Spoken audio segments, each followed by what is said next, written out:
Mari kita bahas sekarang. Coba ingat-ingat waktu kamu usia 18-25 tahun. Kemungkinan itu saat kamu kuliah. Coba ingat satu orang temanmu yang apa-apa selalu bergantung ke pacarnya. Dia punya masalah kecil, dia ke pacarnya. Dia punya masalah besar, dia ke pacarnya. Dia butuh rasa aman, dia ke pacarnya. Dia merasa insecure, dia butuh validasi dari pacarnya. Bukan karena pacarnya orang paling pintar. Bukan juga karena pacarnya orang yang selalu benar. Tapi karena pacarnya adalah satu-satunya orang yang bisa memberikan dia rasa aman dan nyaman. Banyak perusahaan juga memiliki pola yang sama persis. Tidak melalui sistem, tidak mengikuti framework pengambilan keputusan, tapi melalui mendengar siapa orang yang dianggap sebagai sang pembisik raja. Dan kalau kamu kerja mati-matian di perusahaan seperti ini, maka kamu akan frustrasi karena kamu nggak akan pernah dinilai dari seberapa keras dan seberapa bagus KPI-mu, tapi kamu dinilai dari opini King Whisperer tersebut, pembisik raja tersebut tentang kamu. Karena raja tidak akan melihat KPI. Raja hanya mendengar apakah menurut pembisiknya kamu orang yang layak diberikan promosi atau orang yang dianggap ya biasa aja kan emang tugasnya udah kayak gitu. Video ini buat kamu kalau kamu ngerasa jadi orang yang percuma kerja bagus kalau ujung-ujungnya performamu tidak menentukan karirmu. Video ini juga buat kamu para pemimpin yang mungkin gak sadar kalau kamu dalam membuat keputusan terlalu bergantung pada seseorang. Ini penting kamu tonton sampai akhir supaya apa? Supaya perusahaanmu atau tempat kamu bekerja tidak semakin parah terjerumus ke budaya kerja yang toksik ini. Kalau kamu biarkan ini terjadi terus, maka tinggal tunggu waktu hingga orang-orang terbaik di perusahaanmu akan resign dan hanya akan digantikan oleh orang-orang yang bisa menerima kenyataan bahwa kamu tidak adil. So, pertanyaan besarnya, apakah ini emang kenyataan di dunia kerja, Mas? Apakah semua selalu seperti ini? Apakah memang ya ini fakta gelap di perusahaan, di korporasi? No. Ini sangat tidak benar dan bukan ini yang benar. Di sebuah perusahaan yang ideal, di sebuah kepemimpinan yang ideal, di mana pemimpinnya matang dan dewasa, dia siap mengambil resiko dari keputusan yang dia ambil, dia tidak mengandalkan pembisik. Dia mengandalkan pola dan sistem untuk mengambil keputusan. Contohnya, di perusahaan yang sehat. Di meja rapat ketika ada sebuah problem, kepala departemen dipanggil atau para manajer dipanggil, para direktur dipanggil, disuruh mempresentasikan problemnya apa, disuruh dianalisis, hasil analisisnya disuruh untuk membuat alternatif solusi. Dari alternatif solusi yang udah dipresentasikan oleh kepala-kepala tadi itu, dibedah tuh. Pro kontranya tiap alternatif apa. Ada 4 alternatif yang dilakukan, dicoret satu demi satu yang tidak memungkinkan. Sehingga ketika meninggalkan satu keputusan atau alternatif terbaik, maka bos akan memutuskan, oke, kita ambil pilihan A, sekarang tolong translate ini ke departemen masing-masing dan ke divisi masing-masing. Selesai. That's it. That's how decision making should happen di setiap problem solving di perusahaan yang sehat. Masalahnya adalah kalau setelah pengambilan keputusan itu, besoknya tiba-tiba ditelepon para pemimpinnya bahwa berubah keputusan, bahwa nggak jadi pakai alternatif A tapi pakai alternatif D, maka besar kemungkinan pemimpin tersebut telah melakukan komunikasi 2 arah dan hanya 2 arah dengan satu orang, yaitu King Whisperer.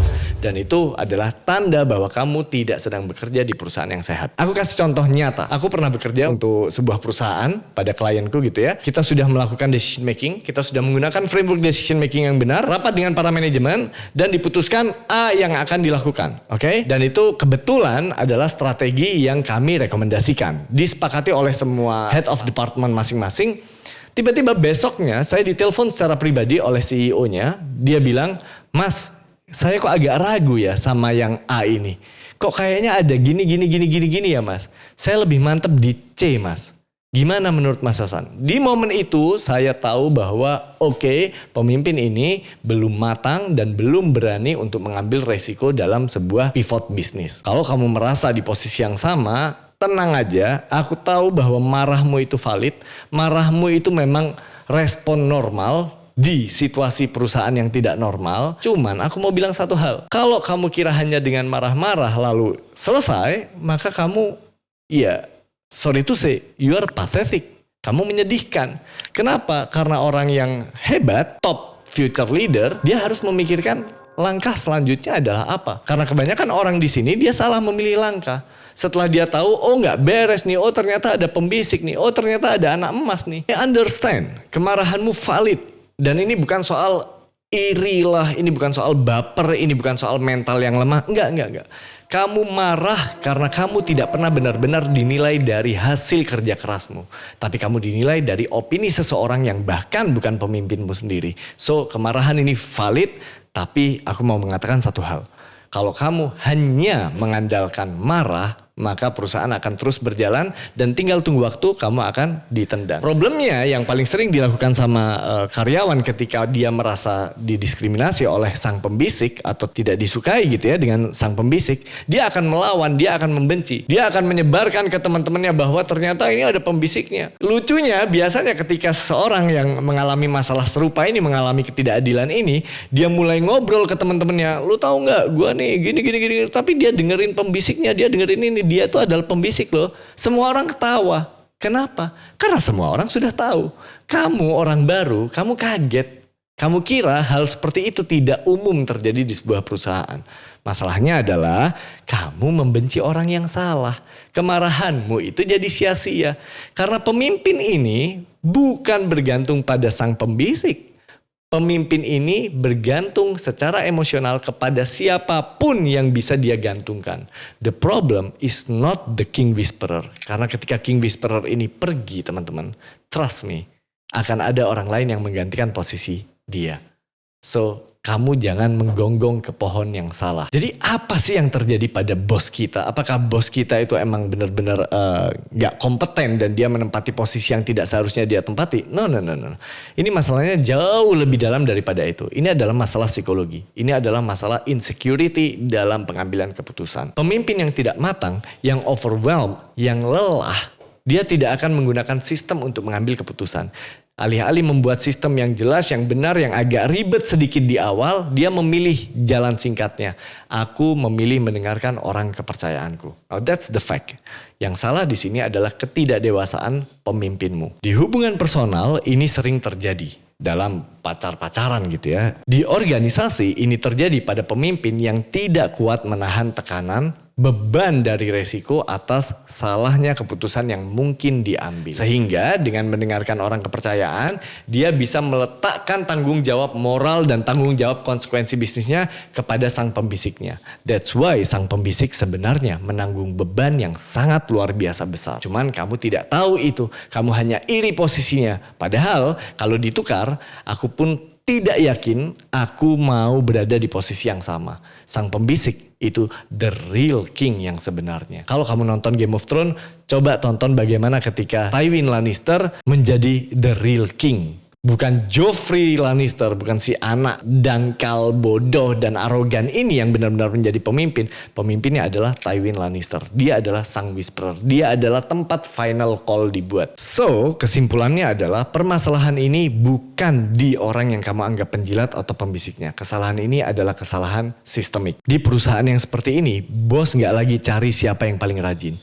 Bos cari siapa yang bisa membuat dia merasa aman. Kesalahan yang paling sering dilakukan orang-orang yang tidak bisa baca peta politik di kantornya adalah dia berusaha terlihat fantastis di atas kertas, di KPI, di performa, di achievement, di project yang dia pegang. Padahal penilaian bos tidak terletak pada itu semua. Kamu bermain di arena effort, kamu bermain di arena eksekusi, kamu bermain di arena hasil, sementara keputusan lahir di arena kepercayaan, lahir di arena framing, lahir di arena emosional. Pertanyaan yang terbesarnya adalah, terus kita harus apa dong? Di sebuah perusahaan yang dipimpin oleh pemimpin yang belum matang ini. Kita harus apa gitu supaya kita bisa survive? Jangan pernah melawan sang pembisik, tapi pahami perannya. Peran sang pembisik itu berat, peran sang pembisik itu penuh dengan tanggung jawab dan konsekuensi. Tapi kamu harus tahu, pembisik itu bukan penguasa. Dia adalah penyangga mental dan emosi bosmu yang tidak stabil atau tidak kuat di bawah tekanan. Dia membantu bos berpikir cepat saat tekanan lagi tinggi. Dan justru karena itu,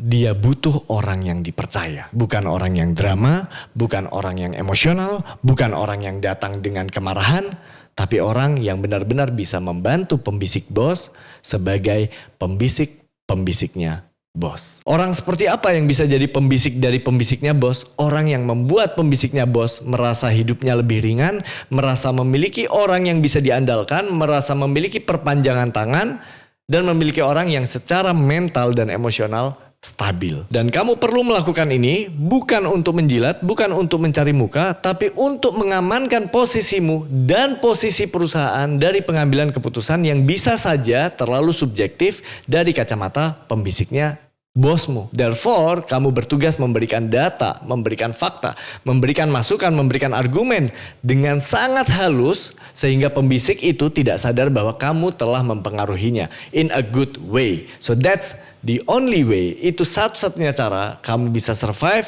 dan kamu bisa menaiki karir di perusahaan yang tidak ideal itu. So teman-teman, konten ini tidak menyajikan solusi. Konten ini cuma punya satu hal dan satu hal saja untuk dilakukan, yaitu membuat kamu sadar atas permainan apa yang sebenarnya terjadi, bahwa kamu tidak bekerja, bahwa kamu tidak bermain di kontrak kerjamu, kamu tidak bermain di KPI-mu, di job desk-mu, di SOP yang kamu ikuti dengan senang hati itu. No.